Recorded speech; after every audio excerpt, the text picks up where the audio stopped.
purpose of life is not to be happy. It's to be useful, to be honorable, to be compassionate, to have it make some difference that you've lived, and you've lived well. You may think that this is a quote from me, but it's not. These are words attributed to the famous philosophical essayist Ralph Waldo Emerson. And as healthcare professionals, many of us want to be useful, honorable, compassionate, and make a difference with the people that we all care for. But there's always something to learn when caring for others. And it's important to care for yourself first. Here is another principle to assist you in being more prepared and empowered to take action, to remain healthy as you get older. Problems with your health, even small ones, can affect or detract from other parts of your life. Even insignificant health problems such as aches, pains, fatigue, and digestive symptoms take a toll on your life. So here's the point, or the principle. Request help when it's required. Take the risk of asking. People frequently do not ask for help because they think that the person that they ask may say no. The concern about being rejected is a poor feeling that you could have. Everybody has some anxiety about this to some degree. Requesting help could be awkward, and individuals want to prevent the embarrassment of being rejected, so they speak nothing. For some researchers have revealed that people often presume incorrectly about the people that they want to ask.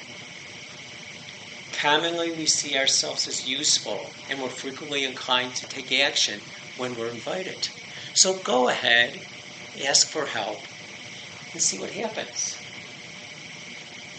2 months after I became an intravenous nurse, I became an independent contractor, helping patients at home with their IV infusions. Ambrose asked me, "Are you the intravenous home care nurse?"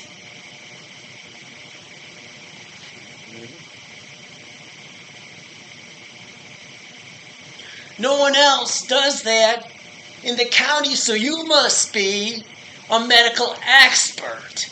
I have a situation that may be interesting for you. You can get 10% of this settlement. Does this interest you?"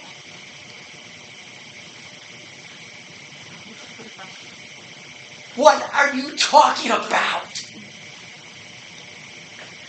I had seen Ambrose, the ambulance chaser, in advertisements many times, but I never looked forward to even meeting him. "We have a new client, a new mom. The nurse put a needle in her right arm. Too bad her right arm is her dominant arm. That needle must have hit the nerve because now she cannot bond with her baby. That's important, isn't it? That bonding thing?"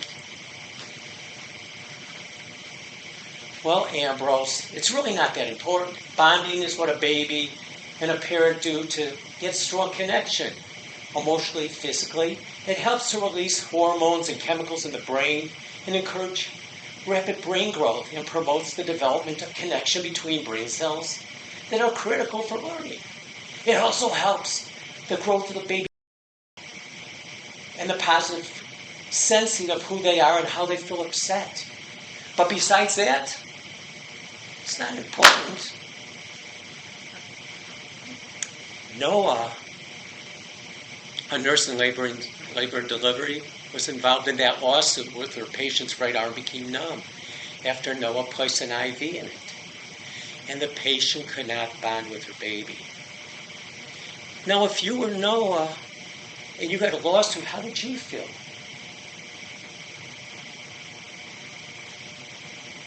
The nurses in labor and delivery said she experienced shock. She was ashamed. She was in denial, and she had anxiety. To cope with this acquisition, she initially pushed harder and worked longer hours at work. She could not self-soothe herself, and she thought she made the biggest mistake of her life.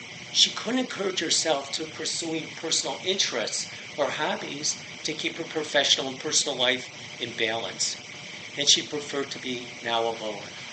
I met her for the first time at a deposition, a sworn, out-of-court testimony to gather information as part of the discovery process. She spoke, she signed some documentation, and she wrote a short statement for the court. But I could see it in her handwriting.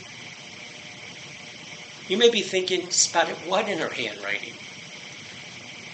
The slant in her handwriting varied with her sentences. Sometimes they'd go up, sometimes go down. The writing was an indication to me that the writer was not having continual contact with reality. And what she wrote on the documentation, I replaced with the left forearm with good blood return. But it looks so different than the charting that she did in the labor and delivery floor. And when I asked her, "How are you?"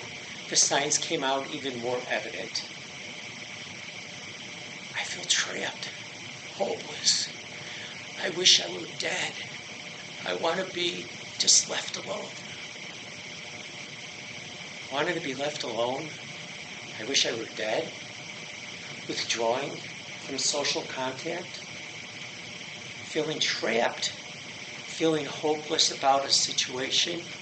Suicide warning signs. Noah, I'm so glad that you're telling me your thoughts and what's going on and how you're feeling. Thank you for sharing this with me. Nothing that you're going through really changes about how we think about you and how awesome we think you are. Are you thinking about hurting yourself?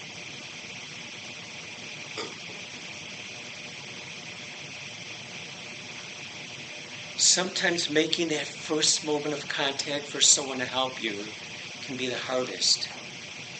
I'm going to help you to connect in whatever way that you're comfortable with. When an adverse effect occurs in any of our lives, understanding that events happen, this is the first step in coping with that event. An adverse effect is understanding, it happens. Caregivers, fathers, mothers, coaches, therapists, and even other medical professionals need assistance. We all do. Request help when it's required. Do not waver. Ask for it. Depending on the circumstance, we can get the assistance that we acquire from our spouses, our significant others, our parents, our children, and even our friends. Through professional resources, you can even retrieve assistance. Because if you don't request assistance, you'll discover the need for it in ways that don't help you.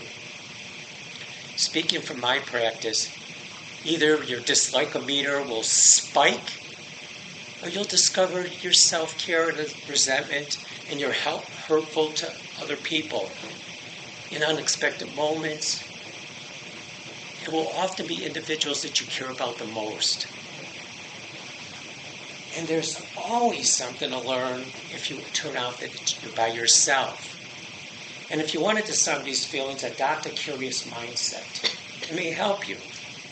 When fear, anxiety, or even depression strikes, we're often quick to ask, why is this happening to me?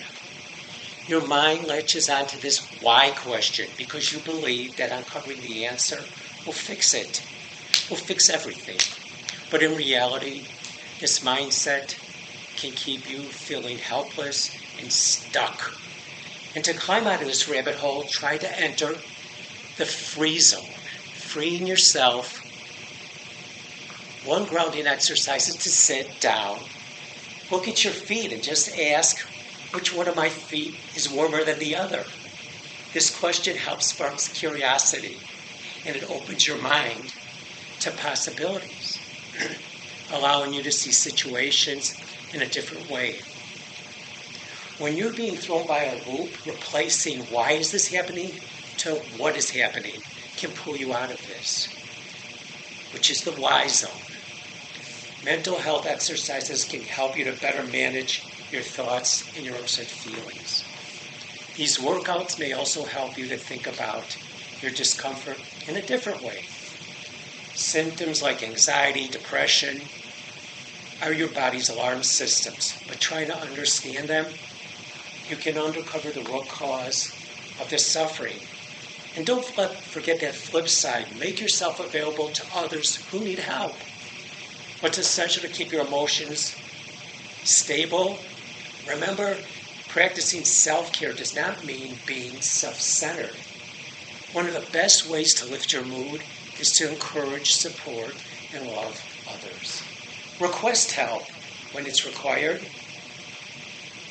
And you may be wondering about Noah. It turned out, when I read Noah's note and she said blood returned on the left arm, it hit something in my mind, because the mother who complained about not being bonded, not being able to bond, had numbness in her right arm.